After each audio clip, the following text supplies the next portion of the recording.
Shalom. Selamat petang Bapak Ibu Saudara yang dikasih oleh Tuhan. Hari ini kita seri yang ke-19 ya. Kata kunci kitab Yosua, ingat? Kepemilikan, possession ya. Kepemilikan dari tanah Kanaan. Ayo kita baca ayat kuncinya ya. Yosua 1 ayat yang ke-8. 2, 3. Janganlah engkau lupa memperkatakan kitab Taurat ini, tetapi renungkanlah itu siang dan malam, supaya engkau bertindak hati-hati sesuai dengan segala yang tertulis di dalamnya. Sebab dengan demikian perjalananmu akan berhasil dan engkau akan beruntung. Amin. Nah, ini penaklukan Kanaan, ada kunjungan khusus malaikat dan operasi militer di wilayah tengah sudah selesai. Dan kita belajar hari ini masih di operasi militer bagian selatan ya, tapi bagian yang terakhir seperti itu. Oke, ini operasi militer bagian selatan, pasal 9 Yosua tentang penipuan orang Gibeon, lalu pasal 10 koalisi orang Amori. Seharusnya hari ini kita belajar, tapi pasal 10 kita tunda dulu ya, minggu depan. Jadi latar belakang yang terakhir kita belajar, rombongan kecil penipu dari kota Gibeon datang melewati pasukan jaga dan melaporkan mencari Yosua, dan mereka berkata, kami dari negeri yang jauh, kami mau bikin perjanjian damai.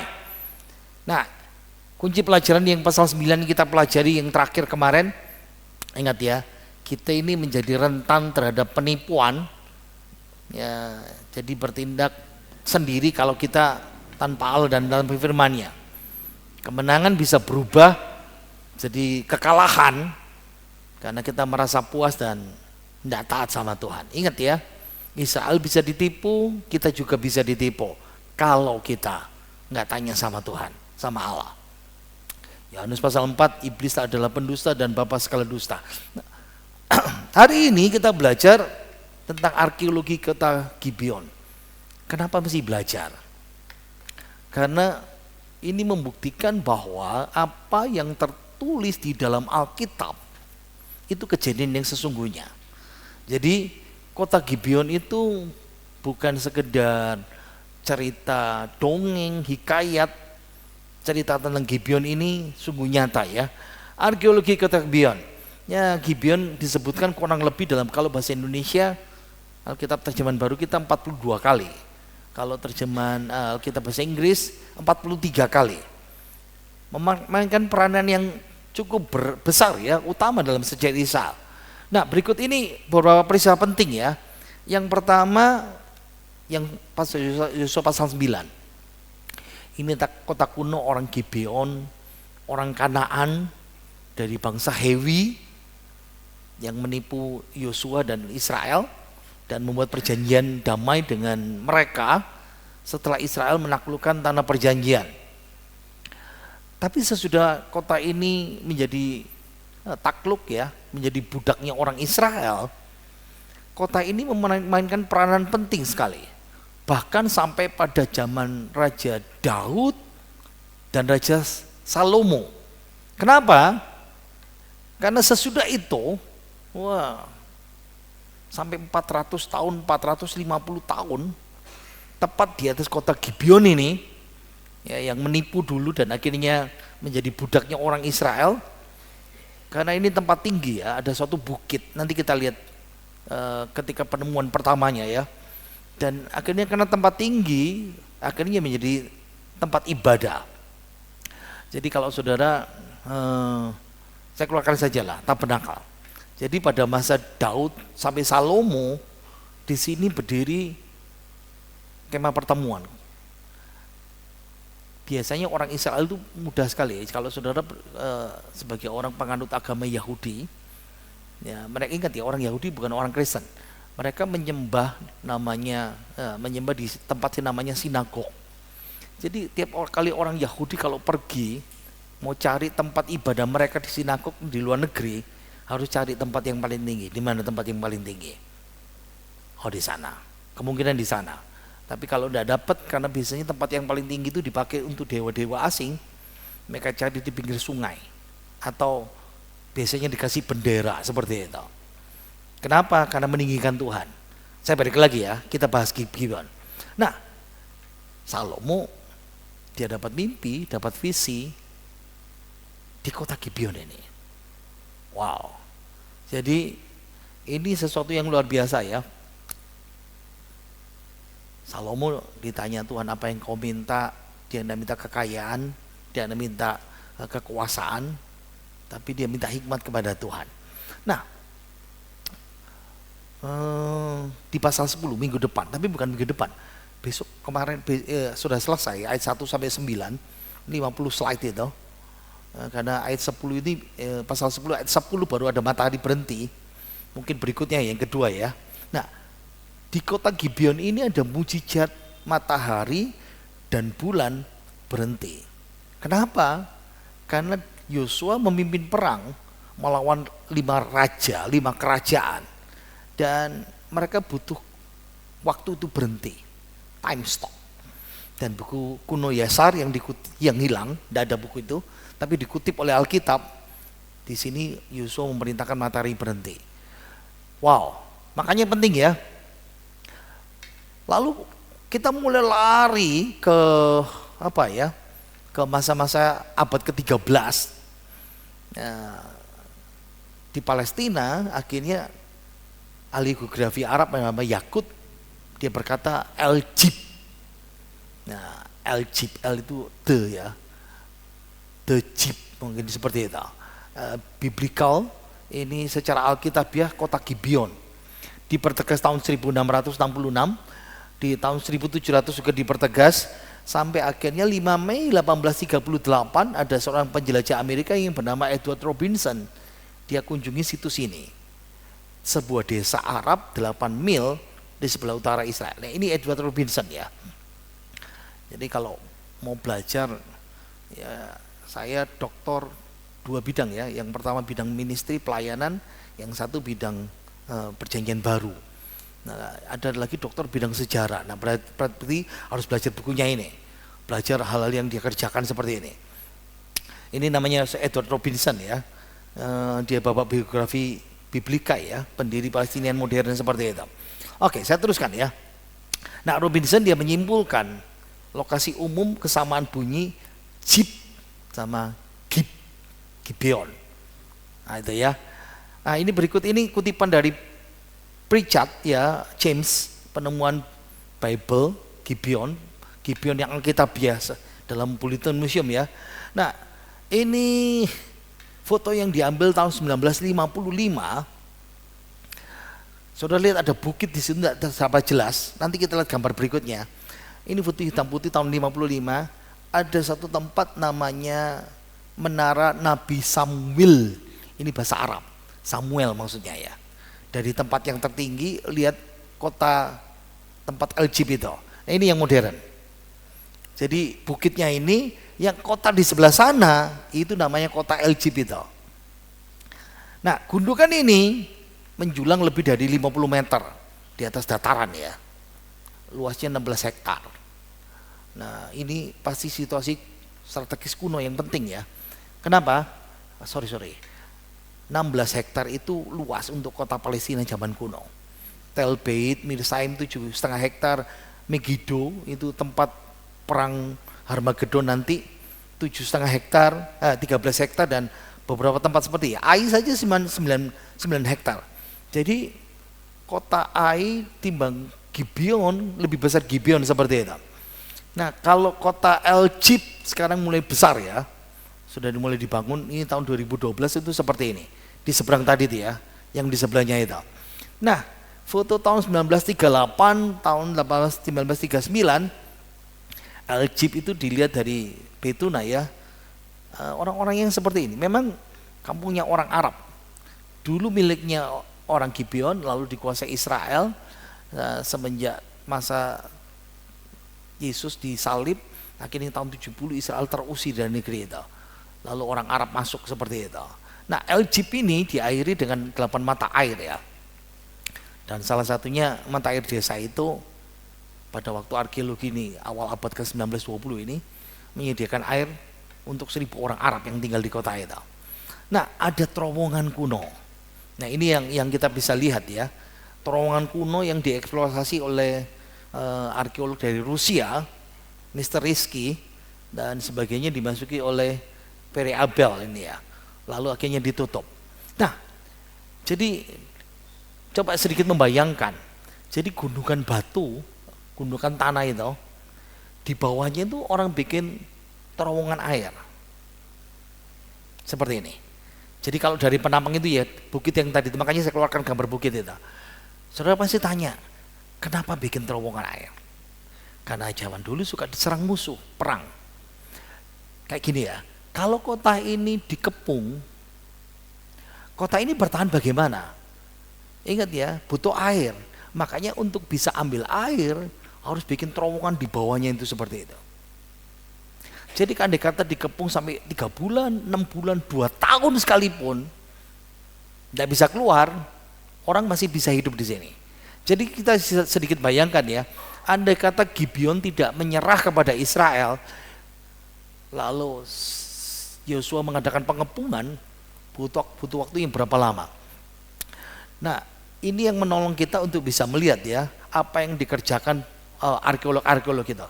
Jadi terowongan di Egypt mengarah ke dari dalam kota yang bertembok ya, benteng mengarah ke mata air. Jadi beginilah, tujuannya ketika ambil air yang di luar, musuh tidak tahu. Seperti itu. Nah, seperti ini ya. Jadi dari dalam kota ada terowongan lalu diselidiki nih. Ini tahun 1800 berapa sampai 1955 itu ya. Waktu diselidiki, ini jalan masuk ke reservoir, ini tempat air itu ya, bisa menyimpan hujan atau mata air mereka. Nah, lekukan samping itu dikasih tutup nanti akhirnya. Kalau musuh datang menyerang, ditutup. Mau ambil air dibuka lalu ditutup lagi. Biasanya seperti itu. Nah, ada 5 anak tangga dari terowongan itu mengarah keluar. Nanti kita lihat klipnya yang sekarang ini ya. Ini penemuan yang dulu, udah masa dulu gitu ya. Nah, bagian pertama dari terowongan itu dibor. Jadi ini terowongan buatan manusia, bukan terowongan asli. Nah, kebetulan saya kan ngajar perjanjian baru ya. Saya ngajar misalnya kota Yerusalem. Sudah tahu enggak, di Yerusalem itu ada banyak ruangan-ruangan tertutup yang bisa sebesar ini, bisa sebesar 5-6 kali ini di bawah kota, itu banyak sekali. Lorong-lorongnya seperti ini.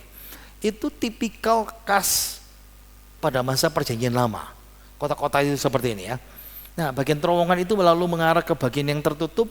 Lengkungan kedua menandai, yang kedua di sana, yang di dalam, menandai awal keluar kota ya, di luar kota itu.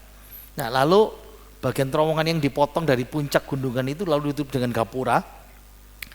Nah, ketinggiannya sudah bisa 6 meter. Tinggi sekali. Lalu dikasih lampu ya, sudah lihat ada kotak lubang itu tempat orang naruh lampu. Ingat ya, terowongan pasti gelap. Terowongan itu pasti gelap itu.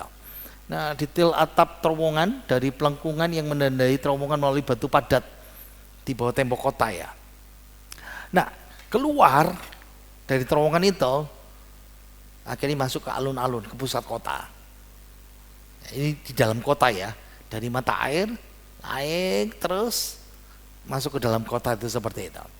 Nah, saudara, Bapak Ibu, saudara perhatikan ya. Jadi ketika Daud misalnya mengalahkan kota Yebus sama tempat ini. Saya punya klipnya ya, pernah dikhotbahkan itu.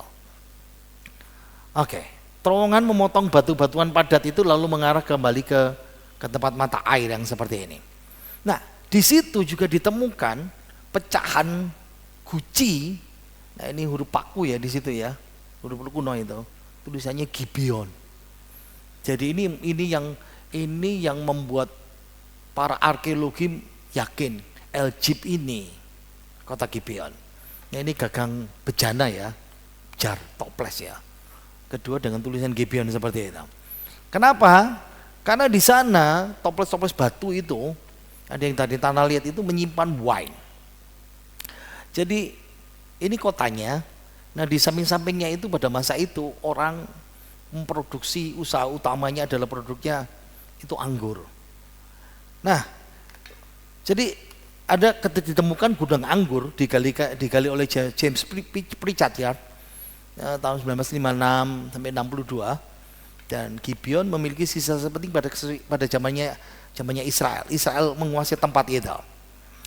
Dan yang paling mengesankan, penemuan itu ada 63 gudang anggur dari abad 8 sampai 7 sebelum Masehi.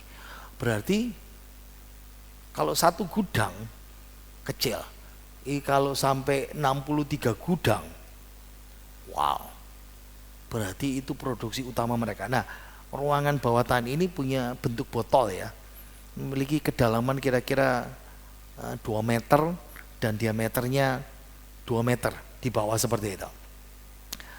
Oke, diperkirakan isinya itu 72.000 liter anggur bisa disimpan di jar itu ya, tempat itu. Nah, ada 9 galon yang ditemukan di ruang bawah tanah ini. Kita lihat gambarnya. Nah itu seperti ini. Nah kalau kita lihat sini, iki bolongan apa? Nah itu, kalau saudara bukan arkeologi pasti sudah tidak ngerti ya. Dan wah luar biasa yang ditemukan di sana. Nah sekarang bicara tentang tembok kota. Karena ada beberapa pendeta teolog yang mengatakan begini. Kenapa sih Gibeon itu kok menyerah? Ada yang berkata karena Gibeon tidak punya tembok pertahanan seperti Yeriko, seperti Ai. Tapi ternyata penemuan terakhir mengatakan bahwa kota ini betul-betul dibentengi, ya, dari potongan batu yang diletakkan di atas batuan dasar, ada tembok dan diperkuat lagi ya, setebal 3,5 meter dan tembok dalamnya lagi 8 meter. Jadi hampir sama kasusnya seperti kota Yeriko. Yeriko itu punya 2 lapis. Kita lihat gambarnya ya. Jadi muka luar tembok kota di Pari 3 melindungi sistem air yang penting di Gibeon. Jadi aset yang paling utama mereka itu adalah air. Karena itu sumber kehidupan mereka ya. Saudara lihat ya, tembok-tembok yang berbatu itu bukti bahwa mereka punya tembok di sana. Ini muka luar tembok kota di sisi barat gundukan. Nah ini ketebalannya tembok bentengnya itu 3,5 meter. Itu yang luar, yang di dalam 8 meter ya. Nah yang tadi itu kita lihat gerbang air yang keluar itu di situ ya. Nah ditutup dengan batu-batuan besar saat terowongan ini. Nah di sini ternyata ada menara jaga di situ. 2 menara perlindungan. Jadi makanya kalau saudara lihat ya, pada baca dalam Mazmur, jiwaku merindukanmu seperti pengawal merindukan pagi, fajar. Saudara masih ngerti ya? Itu literal. Kota selalu dijaga oleh suatu menara di mana ada penjaganya, pengawal berjaga-jaga. Kalau sudah fajar, dia paling aman karena terang. Musuh semuanya sudah terlihat. Jadi ini yang menolong kita ya. Sekarang kita mau lihat klipnya. Sep, jangan lupa suaranya. Sudah oke? Kita lihat klipnya. Nah ini.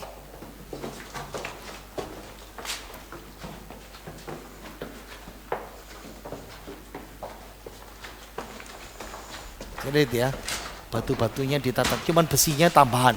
Dunia modern untuk orang mengunjungi tempat ini, arkeologi tempat ini.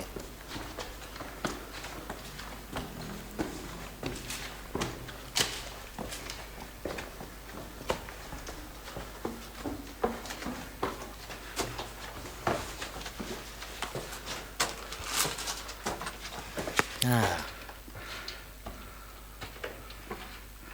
sudah lihat lekuan tadi itu tempat lampu ditaruh. Sebetulnya kalau pergi Israel ya, yang dilihat ya gini-gini saja.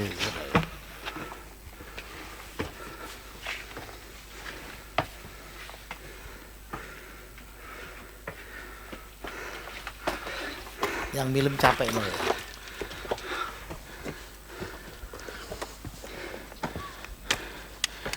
Datang, naik ke atas. Nah di situ ada kolam buatan lagi di sebelahnya. Nah, di sini.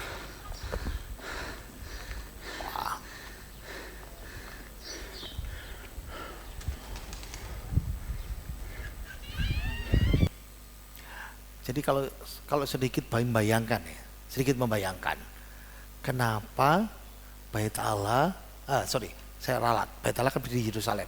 Kenapa tabernakel didirikan di Gibeon? Imam kalau mempersembahkan korban, dia butuh air, dicurahkan. Siapa yang ngangkut? Orang Gibeon. Jadi budak tukang angkut air dari bawah sampai di tempat itu. Bisa sedikit membayangkan. Dilakukan sampai berapa lama? Sampai selama-lamanya.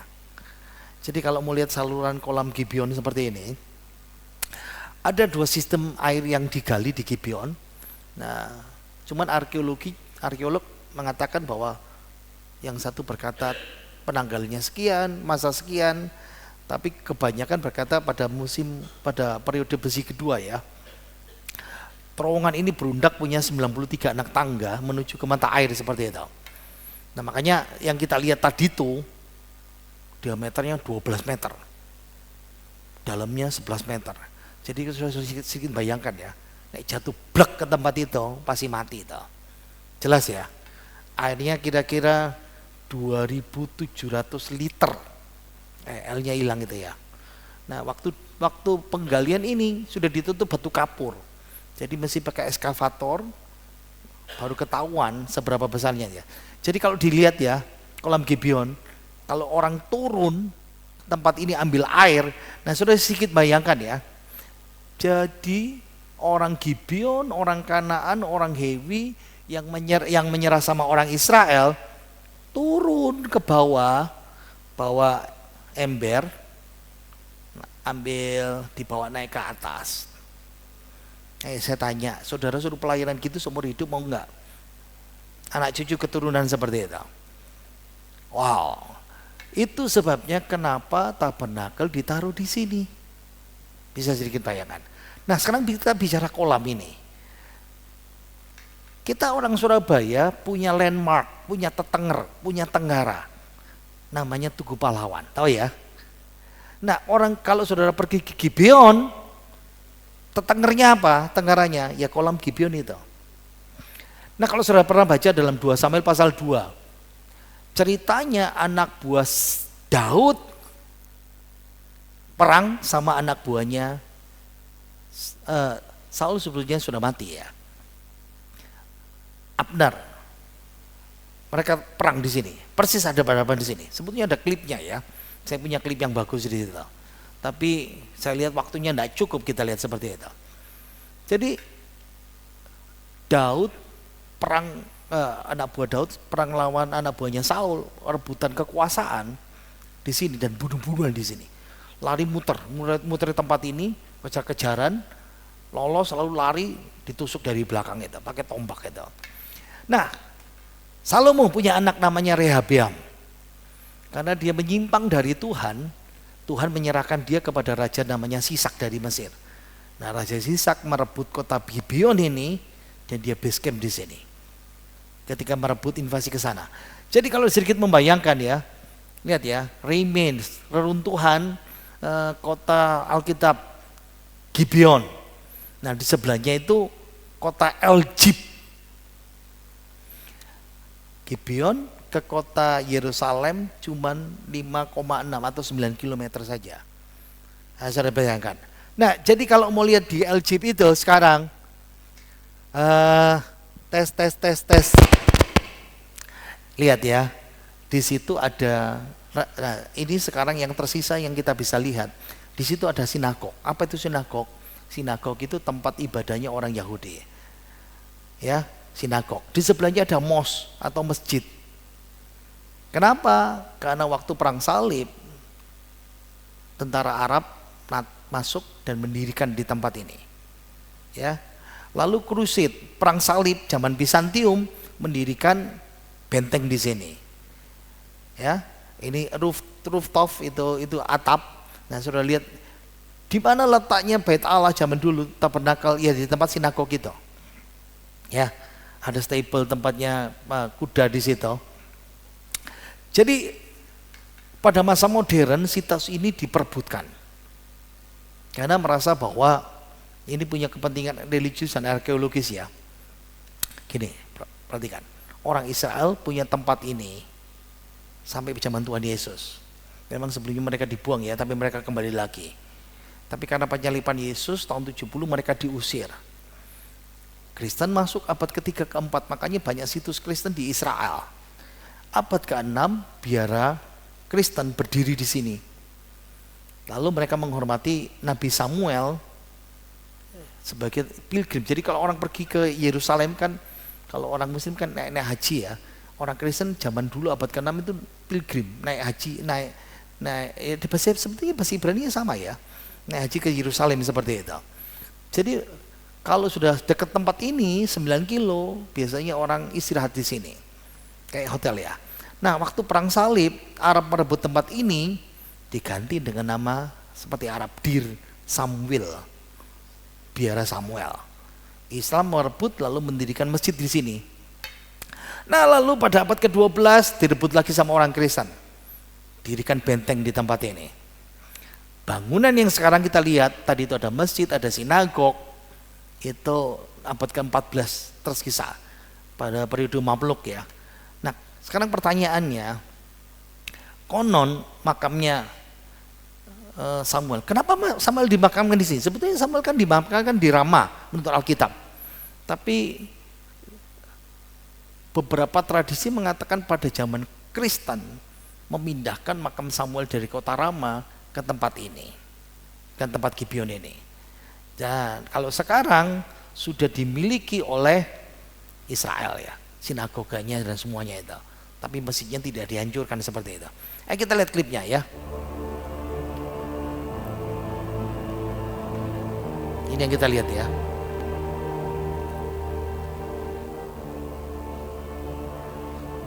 Saudara bisa membayangkan kota Gibeon ya tahu.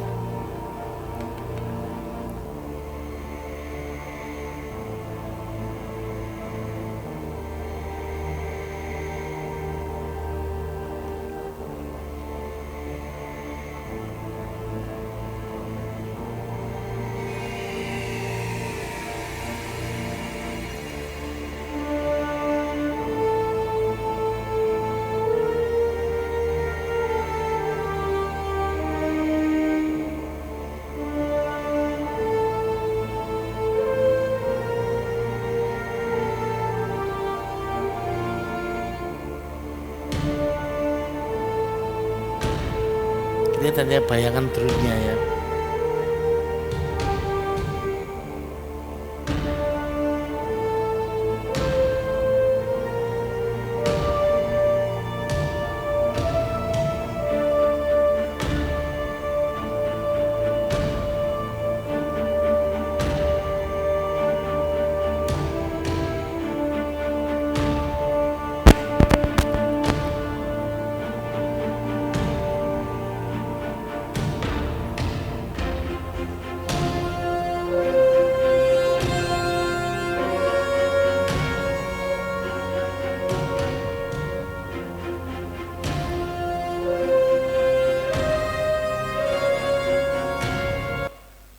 Oke, jadi kalau kita lihat ya, ini galeri foto-foto, ini yang terakhir ini. Kita lihat ya, makanya ini untuk membuktikan bahwa apa yang kita dengar, kita baca itu sungguh-sungguh dapat dipercaya ya. Ini tempat-tempat yang, nah ini kalau sudah sedikit lihat masjid ya, di samping itu ya. Nah ini tembok pada waktu bentengnya perang salib itu. Tapi sudah habis ya. Oke, beberapa gambar yang bisa kita lihat itu, lihat ya di sebelahnya. Jadi sinagog dan masjid itu bersama-sama di sini tuh. Kalau orang pergi ke sini, ini yang kita bisa lihat di situ ya. Nah kalau dilihat bagian dalam, ingat ya, mulai tahun 67 dikuasai oleh Israel. Jadi ini sebagai situs yang betul-betul mereka pertahankan sebagai milik mereka ya. Lihat ya, bagaimana mereka bisa ketemu di sana. Ya kayak persis, lihat ya, bajunya kayak orang literat zaman dulu no ya. Ini bentuk atapnya. Kita tahu ini abad ke-14 ya, bangunan yang 14 itu. Nah ini tradisi Bizantium, makanya saya katakan tadi itu ya, waktu orang Kristen masuk ke tempat ini, makamnya Samuel di kota Rama dipindahkan di sini. Tapi akhirnya membuat orang Israel memiliki tempat ini, dan makanya itu makamnya Samuel yang ada di sana itu. Oke, penerapan buat kita. Apa yang kita bisa pelajari hari ini? Saya membayangkan seperti ini ya. Siapa orang Gibeon? Orang kafir. Siapa orang Gibeon? Orang Hewi. Siapa Gibeon? Orang Kanaan. Tuhan sudah perintahkan kepada Yosua untuk memusnahkan mereka, runtuhkan kotanya, bumi hanguskan, bunuh laki-laki, perempuan, anak-anak, semuanya. Tapi Gibeon dengan penipuannya yang kita pelajarin kemarin, menipu orang Israel, dan orang Israel terikat untuk tidak membunuh orang Gibeon. Saya merasa cara Allah berurusan dengan orang Gibeon ini luar biasa ya. Dari situ membuat orang kafir yang harusnya dibinasakan, tidak pernah kenal Tuhan, menjadi budak di tabernakel sampai bait Allah, terus jadi tukang timba khusus untuk keperluan bait Allah, rumah Tuhan. Akhirnya mulai berangsur-angsur jadi orang yang percaya. Dari dimusnahkan dikasih hak istimewa, melayani Tuhan, terima mujizat Tuhan, diizinkan hidup, tinggal di tanah perjanjian, bahkan sampai pembuangan. Ketika mereka dibuang dan waktu kembali bersama pada zamannya Nehemia, orang Gibeon masih ada. Wow, bagaimana mungkin orang bisa diubahkan? Itu yang sesuatu yang saya tidak bisa paham. Allah bisa mengubahkan hukuman jadi berkat, walaupun melewati hukuman abadi ya, pelayanan. Tapi bagi saya itu berkat, pelayanan abadi. Ratusan tahun hidup, ribuan tahun hidup dalam hadirat Tuhan, karena kerjanya di bait Allah. Hanya imam yang punya hak melayani, tapi mereka menjadi pembantu imam di situ. Dan beberapa abad kemudian Nabi Yesaya, dia bilang, saya bacakan ya, Yesaya 28 ayat 21. Dia baca sambil garuk-garuk kepala. Sebab Tuhan akan bangkit seperti di gunung Perasim. Ia mengamuk seperti lembah dekat Gibeon untuk melakukan perbuatannya. Ganjil perbuatannya itu. Aneh perbuatannya itu. Dan untuk mengerjakan pekerjaannya, ajaib pekerjaannya itu. Yesaya pun sampai memikirkan betapa aneh jalan Tuhan mengubahkan orang yang harus dibinasakan, tapi diangkat, boleh hidup, boleh menikmati berkat, dan juga boleh melayani generasi lepas generasi. Gibeon itu contoh klasik bagaimana Tuhan bisa mengubah orang yang rusak, bejat, diubahkan Tuhan dan dipakai Tuhan. Itulah pekerjaan Tuhan.